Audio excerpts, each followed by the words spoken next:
सभी लोगों को बहुत बहुत नमस्कार। सबका स्वागत है। आज हम लोग अपना परसेंटेज टॉपिक करेंगे जनरल कंपटीशन के लिए। किसी भी एग्ज़ाम में आपको मैथ्स स्किल भी करनी है, उसके लिए हम करेंगे। और परसेंटेज के लिए आपको दो तीन बातें ध्यान रखनी है जैसे हमारा टॉपिक शुरू होगा। परसेंटेज के लिए देखो क्या बातें ध्यान रखनी है। एक तो जैसे 30% है, मैं 30% को 30/100 लिख सकता हूँ, या फिर इसका उल्टा, है ना, एक ही बात हो गई। 30% को आप 30/100 भी लिख सकते हैं, 30/100 को आप 30% भी लिख सकते हैं। एक बात आपको ये याद रखनी है। दूसरी बात आपको ये याद रखनी है कि परसेंटेज हम कैसे निकालते हैं। हाँ, जैसे मानो मैथ्स की परसेंटेज निकालनी है हमें, तो मैथ्स के marks divide by total multiply by 100। किसी भी चीज़ की परसेंटेज निकालने के लिए ये बात आप याद रखेंगे कि जो ऊपर क्या रखना है और नीचे क्या रखना है। हम जो है ऊपर वो चीज़ रखते हैं जिसकी हमें परसेंटेज निकालनी होती है, और नीचे हम वो चीज़ रखते हैं जो टोटल होता है हमेशा। ठीक है, ये बात ध्यान रखेंगे आप कि परसेंटेज में यही गलती होती है कि ऊपर क्या लिखें और नीचे क्या लिखें। और तीसरी बात एक ये होती है कि परसेंटेज के काफ़ी सारे क्वेश्चन होते हैं जो 100 लेट करके सॉल्व होते हैं। ठीक है, 100 लेट करके, लेकिन ये कब लेट करना है कब लेट नहीं करना है ये मैं आपको आगे आगे जैसे जैसे क्वेश्चन में हम आगे बढ़ेंगे वैसे वैसे बताता रहूँगा। तो तीन बातें आपको ध्यान रखनी है, तो परसेंटेज हमारा टॉपिक बहुत आसानी से क्लियर हो जाएगा। आपको हमारा टॉपिक करने के बाद कुछ भी देखने की ज़रूरत नहीं है, ये बात की गारंटी है ना, किसी भी एग्ज़ाम के लिए। चलो तो हम शुरू करते हैं। पहला क्वेश्चन बोलता है 80% of A is 50% of B. A का 80%, बी का 50% है, और x% of B is equal to x% of A. B जो है x% है ए का, बी ए का x% है, तो x की वैल्यू बताएं। तो देखो जो दो चीज़ें दी हुई हैं आप इसको इस्तेमाल करें बस, और अपना क्वेश्चन अपने आप सॉल्व होता जाएगा। इन्होंने लिखा b बराबर a का x% है, तो b बराबर x% ऑफ a। तो इसको मैं क्या लिख सकता हूँ, मैंने आपको बताया था जब भी परसेंटेज हटेगा तो नीचे 100 आ जाएगा, और ऑफ का मतलब क्या होता है, मल्टीप्लाई। ठीक है, ऑफ का मतलब क्या होता है, मल्टीप्लाई। तो हमको यहाँ से एक बात पता चली। ठीक है, इसके बाद यहाँ पे आते हैं, ये हमको दिया 80% of A is equal to 50% of B. ठीक है, तो ये होगा 80/100, ऑफ का मतलब मल्टीप्लाई ए, 50% मतलब 50/100, ऑफ का मतलब मल्टीप्लाई बी। इसको अगर मैं 100 से 100 कट जाएगा, 0 से 0 कट जाएगा, हो जाएगा 8a is equal to 5b। अब ध्यान से समझेंगे एक बात कि हमारी कोई भी इक्वेशन, ये एक बेसिक सी बात है, तभी सॉल्व होती है जब हमारे को किसी भी क्वेश्चन में सिर्फ एक वेरिएबल दे रखा हो। एक वेरिएबल मतलब एक ऐसी चीज़ जिसकी हमें वैल्यू नहीं पता। ठीक है, अब देखो यहाँ पे भी हमें दोनों की वैल्यू नहीं पता ए और बी की, यहाँ पे तो हमें तीनों की वैल्यू नहीं पता, ए और बी, एक्स और ए और बी की। तो इस तरह की सिचुएशन में आप ये कोशिश करें कि किसी इक्वेशन को ऐसा बना दें जिसमें सिर्फ एक वेरिएबल हो, यानी एक ऐसी चीज़ हो जिसकी वैल्यू हमें नहीं पता। अब उसके लिए तरीका क्या है कि अगर मैं यहाँ से a की वैल्यू निकाल दूँ, यहाँ से a की वैल्यू होती है 5b/8, और इस a की वैल्यू को यहाँ पुट कर दूँ, तो ये अपने आप b से b कट जाएगा। ये आप इंपॉर्टेंट बात समझना, हो सकता है किसी को मुश्किल लगे, लेकिन आप पहली बार स्टार्ट कर रहे हैं, आप ये बात समझे, मैं जो कंसेप्ट बता रहा हूँ वो समझे कि सिचुएशन क्या होती है कि इक्वेशन के अंदर आपको चीज़ को सिंगल बनाना है। अब ये एक सिचुएशन है, ये पता नहीं ना जाने कितने तरीके से आपके पास आगे आगे आएगी, लेकिन बेसिक क्या है कि आपको इक्वेशन को ऐसा बनाना है जिसमें सिंगल वेरिएबल हो। अब जिसमें इसमें हमें x की वैल्यू चाहिए, तो मैं क्या करूँगा, a की जगह अगर ये लिख दूँ तो देखो ये मेरी वैल्यू क्या हो जाती है, b is equal to x/100 multiply, a की जगह मैंने क्या डाल दिया, 5b/8। अब हुआ क्या, b से b कटेगा, ऊपर से ऊपर कट जाएगा डायरेक्ट ना। तो यहाँ से अगर मैं सब चीज़ों को इस तरफ ले जाऊँ तो x हो जाएगा 100 मल्टीप्लाई 8 डिवाइड बाई 5, 5 से काटा 20 पे गया, x की वैल्यू आती है 160, तो यहाँ से x आ गया 160। ठीक, अच्छा हमने ये सही आंसर इसलिए लगा रखे हैं ताकि हमें चेक ना करना पड़े। ठीक, क्वेश्चन में पहले ही आंसर अगर आ रहा है तो उससे सॉल्व करने से कोई फ़र्क नहीं पड़ता। ये आंसर लिखने का रीज़न सिर्फ ये है कि हमें पहले से पता हो कि हमें क्या करना है। ठीक है, नेक्स्ट क्वेश्चन पे चलते हैं। आंसर मतलब हमारा क्या आने वाला है मैं ऑलरेडी पता हो। क्वेश्चन नंबर 2, क्वेश्चन नंबर 2 पे x is 80% of y। x is का मतलब क्या, बराबर, x किसके बराबर है, 80% ऑफ y के। ठीक है, what percent of Y is X, Y का कितना प्रतिशत एक्स है, ठीक है। यहाँ पे इंपॉर्टेंट बात है, यही कंफ्यूज करता है कि अब इसको परसेंटेज निकाले, किसकी परसेंटेज किससे निकालनी है ना।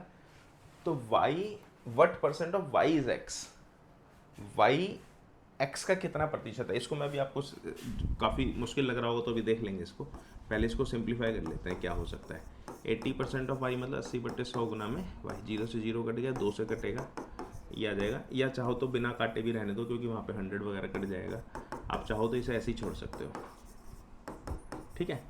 अब यहाँ आते हैं, अगर आपको समझ में नहीं आ रहा है कि इसको क्या करना है तो आपने इसकी स्टेटमेंट पे रहो, देखो what percent of Y is X, तो इस व्हाट को मैं जेड बना लेता हूँ कि Z percent of Y is X, हमने मान लिया कि Z percent of Y is X, या फिर z/100 of y is equal to x। अब हमें एक्चुअल में आंसर में क्या चाहिए, z चाहिए, वट का मतलब z बना दिया ना हमने उसको, हमको z चाहिए।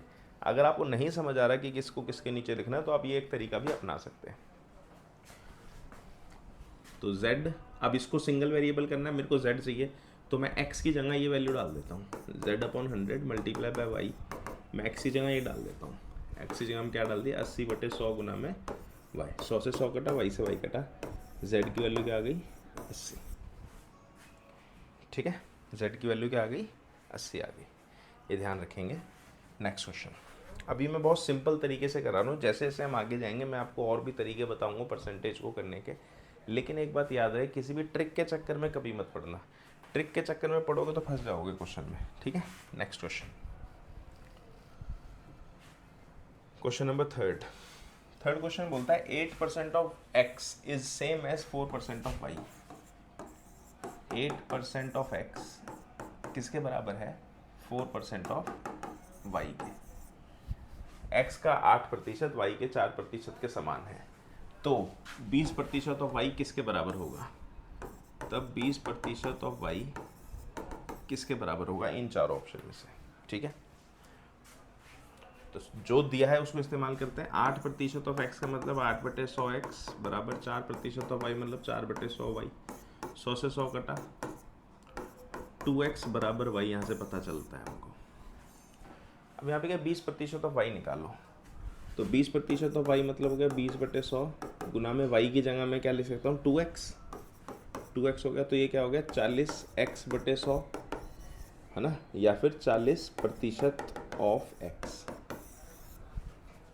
x का 40%, लेकिन ये तो ऑप्शन में है ही नहीं कोई भी, हमें किसका प्रतिशत चाहिए था y का,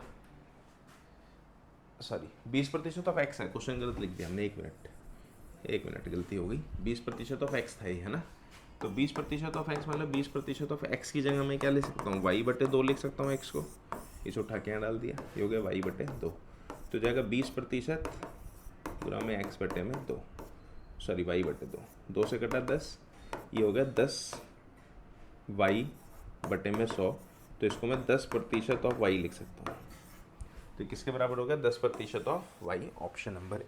वो गलती से हमने x की जगह y लिख दिया था वहाँ पे, इसलिए गड़बड़ हो गई, ठीक है। नेक्स्ट क्वेश्चन करते हैं,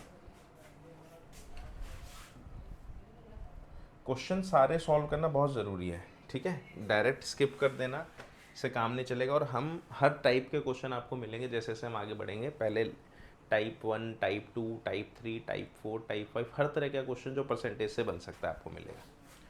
a student multiplied a number by 3/5 instead of 5/3, एक बच्चे ने 5/3 के बजाय 3/5 से गुना कर दिया, यानी एक तो करेक्ट है और एक है रॉन्ग, दो चीज़ें हैं सर हमारे पास, ठीक है।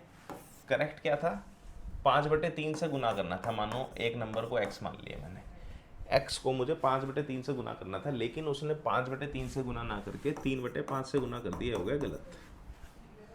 तो परसेंटेज एरर इन कैलकुलेशन, कितनी एरर आई, ठीक है। तो एरर इन कैलकुलेशन कैसे निकलेगी, यहाँ पे समझने वाली बात है, एरर इन कैलकुलेशन, इसके लिए आप मल्टीप्लाई बाय 100 हो जाएगा, ऊपर एरर आ जाएगा, लेकिन नीचे क्या कर रखेंगे ओरिजिनल की रॉन्ग, यही समझने वाली बात है कि जब भी हम गलती निकालेंगे तो हम ओरिजिनल से ही निकालेंगे ना, इसीलिए नीचे क्या आएगा ओरिजिनल नंबर आएगा। यहाँ पे ये बहुत इंपॉर्टेंट बात है कि नीचे क्या आएगा, ये ध्यान रखेंगे, यही इंपॉर्टेंट बात है, यही गलती कराती है। और अगर आपने इसकी जगह रॉन्ग नंबर लिख दिया, क्योंकि कोई ओरिजिनल लिखे या कोई रॉन्ग लिखा है, उसको वो ऑप्शन में ज़रूर मिलेगा। इसीलिए ऑप्शन वाले क्वेश्चन ज़्यादा मुश्किल होते हैं, क्योंकि ऑप्शन वाले को भी पता है कि क्या गलती करने वाला है स्टूडेंट। अब यहाँ से हम एरर निकाल लेते हैं कि भाई हमने निकाला ये है, असली ये था। तो एरर इन कैलकुलेशन कितनी हो गई? एरर हमारी हो गई 5/3x माइनस 3/5x, है ना। कितनी गलती हो गई? इतना ओरिजिनल था, ये कम हो गया। एलसीएम आ गया 15, 25x माइनस 9x, ये हो गया 25 में से 5 गए 16x/15, ये एरर आ गया हमारा। तो यहाँ पे हम वैल्यू डाल देंगे। एरर हमारा कितना है? 16x/15। हमारा ओरिजिनल नंबर कितना है करेक्ट? 5/3x, 5x/3 गुना में 100। अब ये फ्रैक्शन के नीचे फ्रैक्शन होता है तो 15 नीचे आ जाएगा और 3 ऊपर चला जाएगा। 16x गुना 3 बटे में 5x गुना में 15 गुना में 100।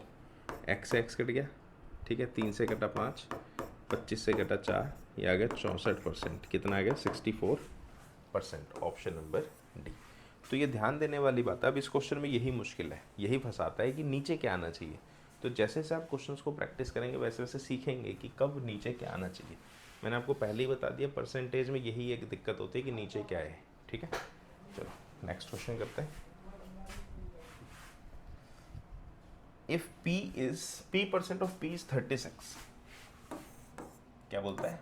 p% of p is 36। p प्रतिशत p का 36 के बराबर है, तो p की वैल्यू बताएं। तो भाई p% के तेज का मतलब क्या? p/100 गुना में p बराबर 36। यहाँ से होता है p² बराबर 3600। p की वैल्यू होती है √3600 और 3600 का रूट क्या होता है? 60। तो हमारी p की वैल्यू क्या हो गई? C 60। ठीक है, ये आसान क्वेश्चन था। नेक्स्ट क्वेश्चन पे चलते हैं। Question number 6। क्वेश्चन नंबर 6 क्या बोल रहा है? 2 इज व्हाट परसेंट ऑफ 50? 2 50 का कितना प्रतिशत है? तो इसको देखो दो तरीके से कराता हूँ। एक तो पहले व्हाट, अगर आपको समझ नहीं आ रहा किसको ऊपर लिखना है किसको नीचे लिखना है, तो आप इसको z मान लो। तो 2 इज z% ऑफ 50। 2 50 का कितना प्रतिशत है? 2 इज z% ऑफ 50 मान लिया मैंने। ये इंग्लिश से ही हो सकता है, हिंदी वालों को दिक्कत होगी इसमें, है ना। इसको सॉल्व करते हैं। z निकालना है, z/100 गुना में 50, 50 से गया 100। z की वैल्यू 2 × 2, z की वैल्यू 4। मैं एक बार बता दूं, हिंदी मीडियम में पढ़ना ज़्यादा मुश्किल है इंग्लिश से, है ना। चलो ये तो हो गया अगर आपको नहीं समझ आ रहा। दूसरा मैंने आपको बताया अभी कि परसेंटेज में क्या होता है। जैसे 2 इज व्हाट परसेंट ऑफ 50, 2 50 का कितना प्रतिशत है? तो हम ऊपर किसको लिखेंगे? 2 को, और नीचे किसको लिखेंगे? 50 को, और गुना में 100। ठीक है, तो आंसर क्या आ गया? 4। यही ध्यान रखना है कि जैसे हमने देखा था मैथ्स में कितने परसेंटेज मार्क्स हैं आपके, तो मैथ्स ऊपर रहेगा, टोटल हमेशा नीचे रहेगा। ये ध्यान रखेंगे परसेंटेज में क्या चीज़ ऊपर क्या चीज़ नीचे। अभी आगे आगे जैसे जैसे हम चलेंगे यही चीज़ हमें मुश्किल, सेंटेंस पढ़ के यही चीज़ मुश्किल होती है। और उसके लिए एक विकल्प ये होता है कि आप इंग्लिश हिंदी दोनों को पढ़ें, कई बार मदद मिल जाती है। ठीक है, हमेशा तो नहीं मिलती लेकिन बहुत बार मिल भी जाती है। लेकिन जैसे जैसे आप आगे बढ़ेंगे आपको ज़रूरत पढ़नी नहीं चाहिए इसकी, है ना। Next, 2/3 is what percent of 1/3? Same question हो गया पहले जैसा। तो 2/3 इज व्हाट परसेंट ऑफ 1/3? तो 2/3 ऊपर, 1/3 नीचे और 100 यहाँ। तो मैं पहले डायरेक्ट कर देता हूँ, तो आंसर आ गया 200%। ठीक है, ये तो आया डायरेक्ट। अब अगर किसी को नहीं पता चल रहा ऊपर क्या लिखना है नीचे क्या लिखना है, हालांकि आपको पता होना चाहिए, क्योंकि जैसे जैसे हम आगे बढ़ेंगे ये चीज़ बहुत बेसिक बन जाएगी। 2 इज व्हाट परसेंट को z लिख दिया, तो 2/3 इज z% ऑफ 1/3। तो 2/3 इज z% ऑफ 1/3। 3 से 3 cancel, z is equal to 200। ठीक है, तो आंसर इज 200%। नेक्स्ट क्वेश्चन करते हैं।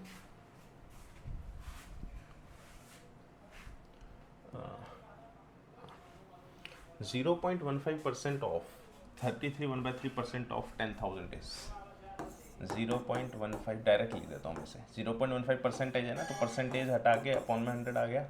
ऑफ का मतलब मल्टीप्लाई, ये 33 से 1/3 मतलब होता है 100/3।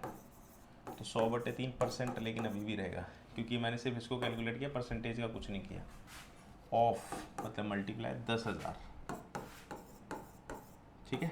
इसे फिर से सिंप्लीफाई करता, अब ये पॉइंट हटेगा तो नीचे 100 जाएगा, 100 ऑलरेडी था, 100 नीचे आ गया क्योंकि हमने ये डेसिमल हटा दिया। मल्टीप्लाई ये 100/3, ये परसेंटेज हटा तो 1/100 आ गया। 1 2 3 4, 1 2 3 4, 1 2 3 4, जीरो कट गई, ये 2 जीरो से 2 जीरो कट गई, 3 से कट गया 5, आंसर क्या आया 5, ऑप्शन नंबर ए, ठीक है। तो आसान क्वेश्चन है। तो ऑफ और परसेंटेज में क्या होता है ये आपको ध्यान रखना है। Next, 30% of x is 72, x का 30% 72 है, तो 30% ऑफ x इज 72, तो 30/100 ऑफ x इज 72, जैसे zero cancel, x is 72 multiply by 10 divide by 3, 3 1 3 4 12, x की वैल्यू आती है 140, ठीक है। एक चीज़ ध्यान रखेंगे आप सभी लोग कि हो सकता है किसी को लग रहा है बहुत सिंपल क्वेश्चंस हैं, लेकिन जैसे जैसे हम आगे बढ़ेंगे, हम हमेशा सीढ़ी से सीढ़ी चढ़ेंगे, तो आपको हर टाइप का क्वेश्चन मिलेगा और किसी भी तरह की आपको एक्स्ट्रा चीज़ को नहीं करना है, स्टेप वाइज हम आगे बढ़ेंगे, ठीक है।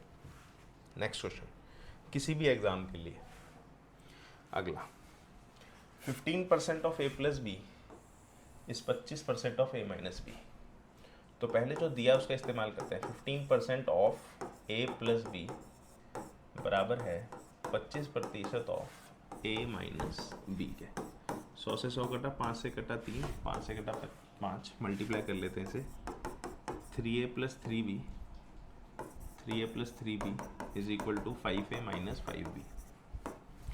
सिंप्लीफाई करेंगे, a को एक तरफ कर दो, ये 3b plus 5b is equal to 5a minus 3a, this is 8b is equal to 2a, ये कट जाएगा 2 से, तो 4b is equal to a आ जाएगा, ये हमें पता लगा। अब क्या पूछा, what percent of b is equal to a, what percent of b, तो हमने z मान लिया, ठीक है। तो हम मानेंगे z% of b is equal to a।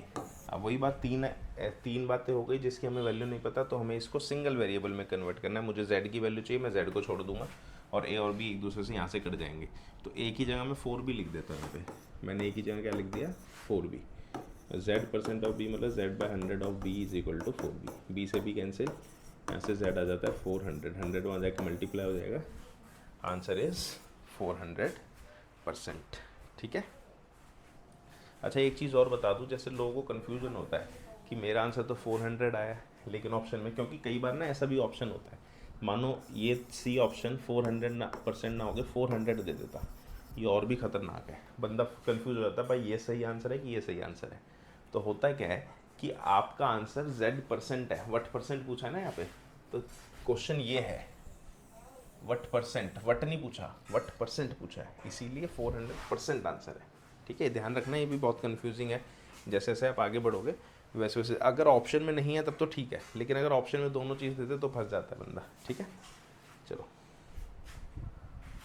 Next question करते हैं, व्हाट इज 20% ऑफ 25% ऑफ 300। तो 20% का मतलब हो गया 20/100, ठीक है। ऑफ का मतलब हो गया मल्टीप्लाई, 25% का मतलब हो गया 25/100, ऑफ का मतलब फिर से मल्टीप्लाई इंटू 300, ये 00 से 00 गया, 20 से गया 5, 5 से गया 5, 5 दिए 15, option number D is our correct answer, ठीक है। नेक्स्ट क्वेश्चन,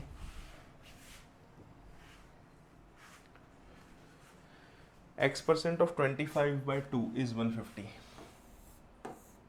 x% का मतलब x/100, ऑफ का मतलब मल्टीप्लाई 25/2, इज का मतलब इज इक्वल टू 150, 25 से कटा 4, x बराबर हो जाएगा 150 गुना में 4 दूनी 8 उधर जाके गुना हो गया, ये 0 5 8 40, 8 4 1200, आंसर इज बी ऑप्शन 1200, ठीक है। Next question,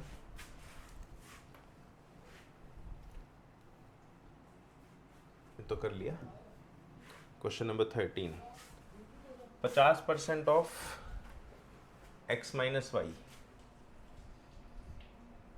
50% of x minus Y is 30% of x plus Y. तो इसको पहले यूज़ कर लेते हैं क्या आता है इससे।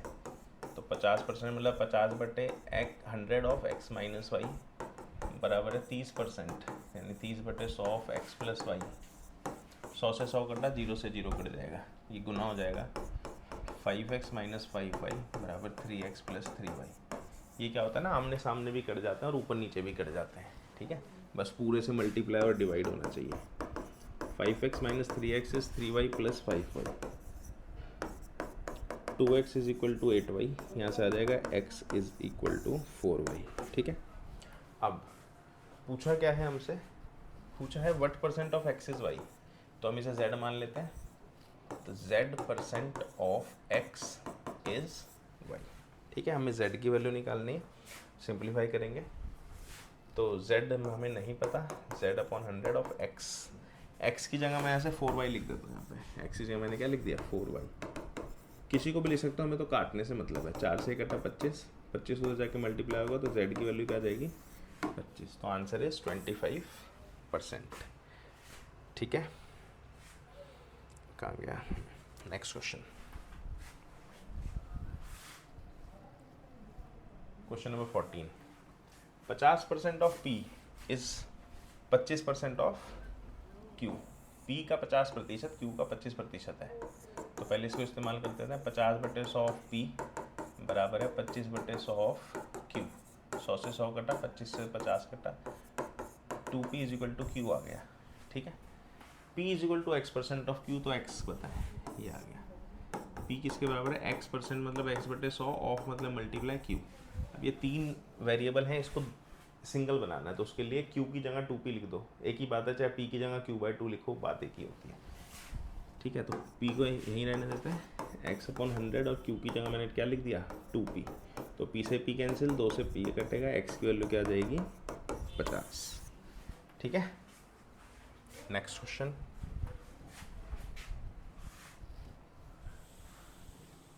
If 20% of a is 50% of b, वो बाद में देखेंगे। तो 20% ऑफ a मतलब 20/100 ऑफ a बराबर 50% ऑफ b मतलब 50/100 ऑफ b। 100 से 100 कटा, 0 से 0 कटा, 2a बराबर 5b। यहाँ से आप a की वैल्यू निकाल दो, 5b/2, क्योंकि ज़रूरत पड़ेगी आगे, है ना। अब ये करते हैं, what percent of a is b। तो व्हाट को z मान लिया हमने, हम मानते हैं z% of a is b। तो z% मतलब z/100 of a is b। अब इन तीनों को सिंगल वेरिएबल करना है। सिंगल वेरिएबल करने के लिए क्या करेंगे, z/100, a की जगह क्या लिख दिया मैंने, 5b/2, यहाँ से जो भी निकाला था हमने, ठीक है, is equal to b। b से b कैंसिल, 5 से जाएगा 20 पे, यहाँ से z की वैल्यू क्या आ जाती है, 40। तो आंसर इज 40%, ठीक है। Next question, question number 16।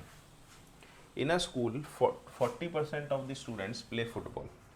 40% student football खेलते हैं, 50% क्रिकेट खेलते हैं, 18% ना तो फुटबॉल खेलते हैं ना क्रिकेट खेलते हैं। The percentage of students playing both, जो दोनों खेलते हैं। देखो, ये भी एक बहुत इंपॉर्टेंट क्वेश्चन है परसेंटेज के लिए, लेकिन ये एक ऐसा क्वेश्चन है जो ना आउट ऑफ द बॉक्स आ गया है। आउट ऑफ द बॉक्स मतलब जो पैटर्न हम कर रहे हैं उससे थोड़ा सा अलग है क्वेश्चन, बट स्टिल हम फिर भी करने की कोशिश करते हैं, एक नया कंसेप्ट से करेंगे इस क्वेश्चन को। देखो, इस तरह के क्वेश्चन बहुत आएंगे आपको पेपर में, बहुत फंसाते हैं ये। आपको क्या करना है, इसमें कुछ एक ऐसा बॉक्स बनाना है और ऐसे सर्कल बनाना है, ये ध्यान रखेंगे। वेन डायग्राम बोलते हैं इसको, हम वेन डायग्राम की मदद से इसको सॉल्व करते हैं। इस तरीके से सॉल्व करना बहुत आसान होता है इसको, ठीक है। अब हमने क्या करा, इस सर्कल को फुटबॉल मान लिया, ठीक है।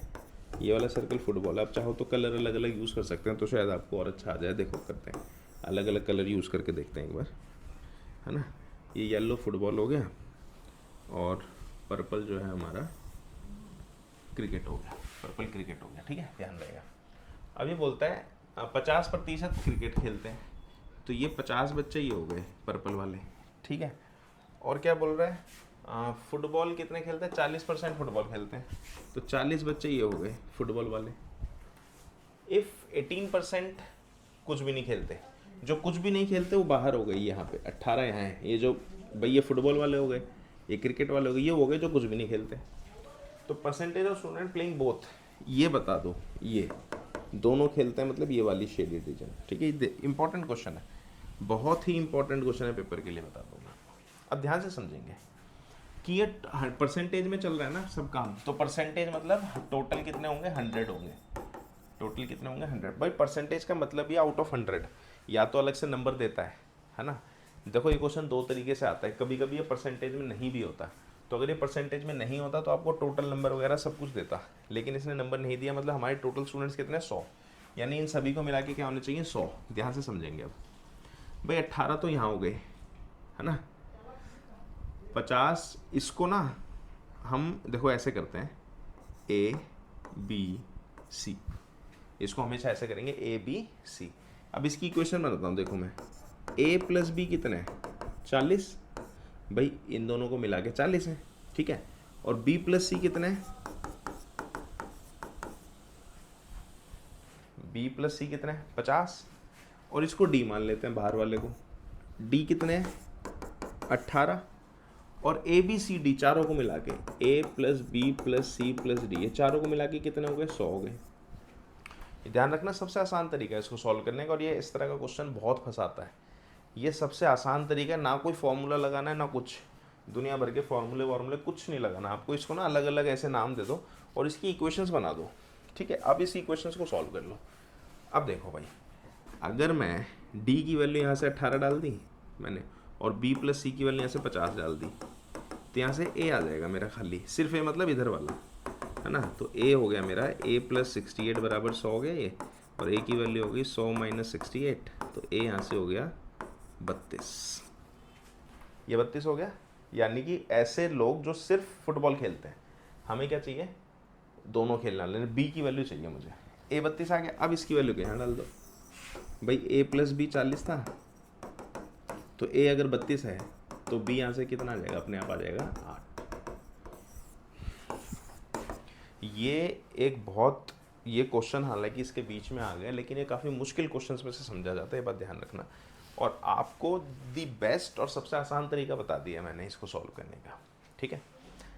तो आज यहीं तक करते हैं, बाकी जैसे जैसे हम आगे बढ़ेंगे आपको सारा टॉपिक्स मैथ्स किसी भी जनरल कंपटीशन के लिए आप, और ख़ास तौर पे आर्मी के जो स्टूडेंट्स हैं हम उनको क्लास लेते हैं, एक्स सर्विसमैन लोगों के लिए, आप जॉब में रहते रहते दूसरे स्टेट के एग्ज़ाम देना चाहते हैं उसके लिए, आपका एसीसी का एग्ज़ाम है उसके लिए, जो भी एग्ज़ाम है उनके जनरल कंपटीशन का मैथ्स आपको यहाँ पूरा कराया जा रहा है, और बाकी इसी तरह से आगे और भी सब्जेक्ट्स कराए जाएंगे। बाकी किसी भी डाउट के लिए आप लोग मैसेज कर सकते हैं, और कंटिन्यू हमको ज्वाइन करके रखें, ठीक है। Bye bye.